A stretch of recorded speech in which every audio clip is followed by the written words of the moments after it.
చిన్న బకెట్లో పాడైపోయింది. సర్లే అని ఒక మొక్క ఏదన్నా వేద్దాం అనుకున్నాను. ఈ లోపల కిచెన్ వేస్ట్లో మనం తినేసిన పుచ్చకాయ గింజల నుంచి చిన్న పాదొకటి వచ్చింది.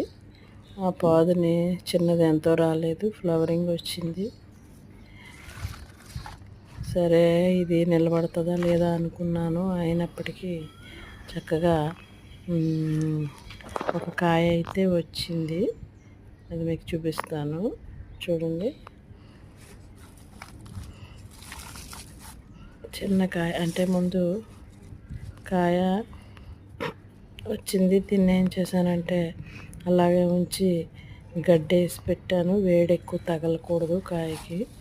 నీడలో పెట్టి మొక్క మాత్రం ఎండలో ఉంచి గడ్డిలో పెట్టాను. వేడి తగిలినట్లయితే ఇది కాయ ఎదగదు, పాడైపోతుందని చెప్పి ఇంకొంచెం ఎదిగాక కోయొచ్చు. ఈ లోపల మీకు చూపిద్దామని చెప్పి దీనికి రోజు నేను ఏమీ వేయట్లేదు. కిచెన్ వేస్ట్, వర్మీ కంపోస్టు, ఆవు పెంట వేస్తున్నాను. ఇది సైజు బాగా పెరుగుతుంది. అప్పుడు మళ్ళీ వేరే వీడియోలో చూపిస్తాను. ఇలా నీడలోనే ఉండాలి కాయ, లేకపోతే కుళ్ళిపోతుంది. Thank you friends.